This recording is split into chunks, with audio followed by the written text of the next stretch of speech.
So hopefully you remember IMFs. Those are those forces between molecules. They have a large influence on many properties. Among these are the states of matter. For example, when something melts or boils is very dependent on the IMFs sticking the molecules of the substance together. And hopefully you also remember that intermolecular forces are weak forces of attraction between molecules of a substance. They're not the covalent or ionic bonds that are holding the individual molecules of the substance together. They are a kind of stickiness holding the solid and the liquid forms of a substance together in that phase. They're not bonds within a molecule. They're attractive forces between molecules. This is the chart that we've seen before, and that time we focused on the row right underneath the labels. We talked about what's necessary for something to be able to do hydrogen bonding or dipole-dipole or London forces. This time I'd like you to focus more on the lowest row.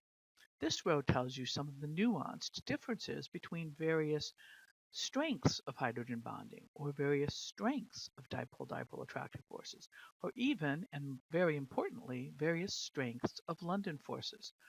For example, hydrogen bonding based on OH groups is much more effective than that based on NH groups. And so if it came down to a comparison between the two, the compound with OH groups would have stronger, more effective hydrogen bonding. When comparing molecules that are polar, the molecule that is more polar will exhibit stronger dipole-dipole interactions with other molecules of its own type. And finally, and possibly most importantly, as said before, the London forces are going to be stronger between larger molecules, and they're also stronger if the molecules are more oblong than spherical in shape. Shape effects do not matter unless the masses are almost the same. If the masses of the molecules are considerably different, the mass effect is much more significant than the shape effect.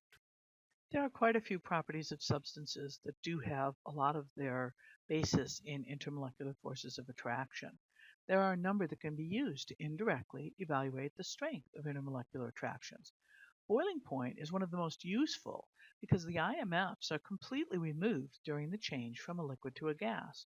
In a liquid, molecules are still exhibiting IMFs on each other and sticking to each other as the liquid flows and retains some cohesiveness. However, when a liquid converts to a gas, the molecules remain intact, but they no longer interact with each other other than to simply collide and bounce off. So gases are said to have no IMFs. There are other properties that can give us an indirect look or reflection of the IMFs. Viscosity is one. Viscosity is the resistance of a liquid to flow. Think about putting a liquid into a burette and watching the rate at which it drains. Liquids that are sticky to themselves, like honey for example, will drain very slowly, whereas certain kinds of lubricating oils will drain very fast. This is a reflection of the IMFs within the liquid. Surface tension is another property that reflects IMFs. Surface tension is the ability of a liquid to form a membrane-like surface and resist spread. You saw the space station video where water's IMFs were so powerful that it basically ended up forming a glove around the astronaut's hand. That strong pull of water molecules for other water molecules is certainly a measure of the strong IMFs within water. We'll look more at vapor pressure toward the end of this module. What it is, it's the pressure of a vapor or gas in equilibrium with its own liquid. Every material has some vapor pressure, and it always increases with temperature. The stronger the IMFs within that liquid, the lower the vapor pressure will be, because very little of the liquid will have the energy needed to escape into the vapor phase. It can also be thought of as the measure of the tendency for a liquid to evaporate or escape into the gas phase. If you get an opportunity, ask your lab instructor for a little acetone. Put just 1 drop of water on the bench top and 1 drop of acetone and watch the difference. Even though acetone is actually a larger and heavier molecule, it has a much higher vapor pressure because it has weaker IMFs within its liquid. So we see this as the acetone evaporates much more readily at room temperature than water. So now let's go straight to phase changes, or state changes. They're all about IMFs and temperature. You'll know a lot of this from earlier science classes and just from being alive. But we're going to take it just a little bit further and talk about it from a chemical standpoint, where we'll compare how kinetic energy, or the temperature of molecules, and IMFs are essentially competing in terms of when something can change state and how the process of changing state actually takes place. The chart at the bottom of this slide is kind of a nice summary of everything else on this page in your content notes. We're going to talk about the fact that the states of matter are a balance between the force of attraction between molecules, that's those IMFs, and the kinetic energy, or the temperature, the amount of energy of motion that those molecules have. It's the balance between those that results in having three distinct common phases of matter. We know solid, we know liquid, and we know gas. So when we talk about a solid, we're talking about a state of matter where the IMFs are holding the molecules in a fairly rigid structure. They're very powerful under these circumstances. And for the same substance, the temperature of a solid is always cooler. What does that really mean? It means there's little or no motion of the molecules. When we have a liquid, we're talking about looser IMFs. They're still there, they still matter, and the substance is warmer than the same substance as a solid. But what does that really mean? It means that the molecules have more kinetic energy in this state. There's some real motion. They're flowing. So what does a gas mean? Well, in a gas, we assume there are no IMFs. Gas molecules move independently of each other. It's going to be hotter in the gas phase than it was in the liquid phase, and this implies that the molecules have a lot more kinetic energy. Solids are basically where IMFs win the battle. Gases are basically where kinetic energy wins the battle.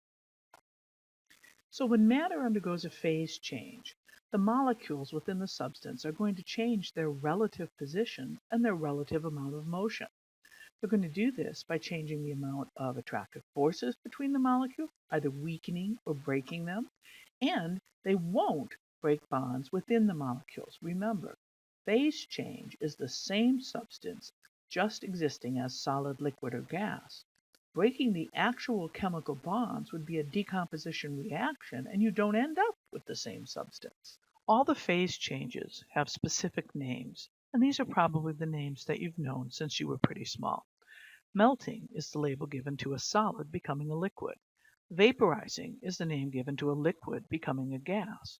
Freezing is the name given to a liquid becoming a solid, and condensing is the name given to a gas becoming a liquid. There's also a phase change where a solid goes directly to a gas. That's called sublimation or subliming. So let's just look a little more closely at the use of the idea of temperature and IMFs.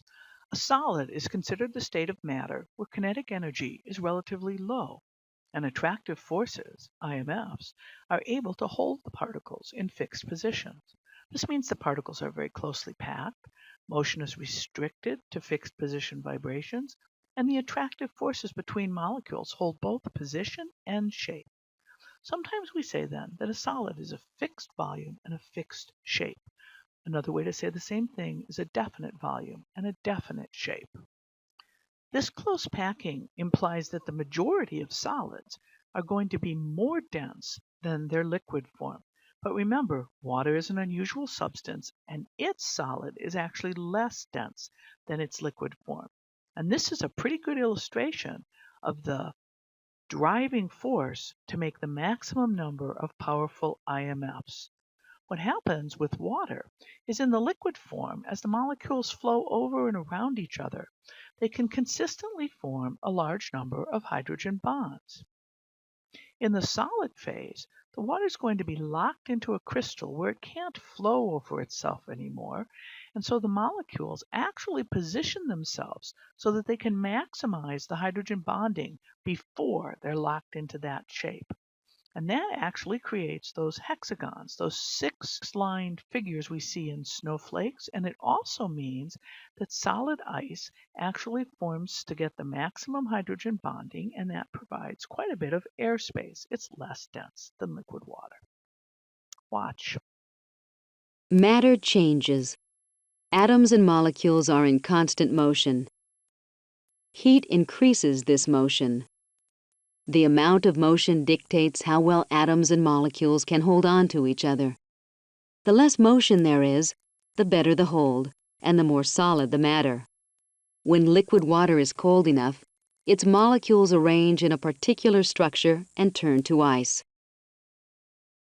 When heated, the vigorous motion of liquid water molecules separates them from one another, and they become an invisible gas.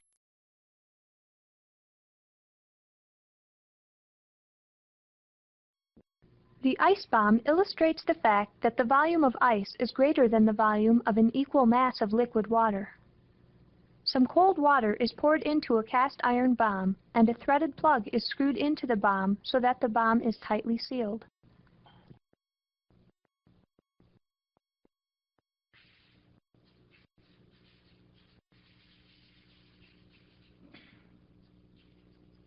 The bomb is then placed into a dry ice acetone slush, which is at negative 77 degrees Celsius, and will cause the water inside the bomb to freeze. A wooden box is placed over the top of the bomb and slush bath. It takes a short time for the water to freeze. When it does, the bomb explodes. Some of the dry ice acetone slush is blown onto the explosion shield. Little bits of the cast iron bomb are left. When the water freezes, tremendous pressure is produced. The pressure is enough to cause this cast iron bomb with more than 1/8 inch thick sides to burst. Liquids, then, are the state of matter where there's increased kinetic energy, there's fluidity or relatively random motion of the molecules, and these compete pretty well with attractive forces. The attractive forces still matter, though, and they maintain the proximity of the particles. The particles are still very close. The motion is restricted by many collisions between particles. The attractive forces between the molecules are able to maintain volume, but it still is fluid and random movement. This means that liquids have a fixed volume but not a fixed shape. We could say they have definite volume but indefinite shape. Gases are where kinetic energy has become much more important. There's enough kinetic energy or motion of molecules to overcome the attractive forces between the molecules, and this allows them to escape into the vapor phase as completely or nearly completely independent molecules. The particles are far apart, and the volume of a gas is mostly empty space. They're quite compressible. Particles are moving very rapidly and collide with each other and the container, creating measurable pressures. There are essentially no attractive forces between the particles. Gases have indefinite shape and indefinite volume.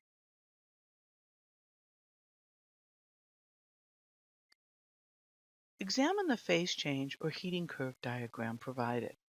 Note that there are two regions where the temperature of the substance remains constant. The line goes horizontal. These turn out to be while melting and while boiling. Note that this is while heat is continuing to be added. That means the heat is going into something other than molecular motion.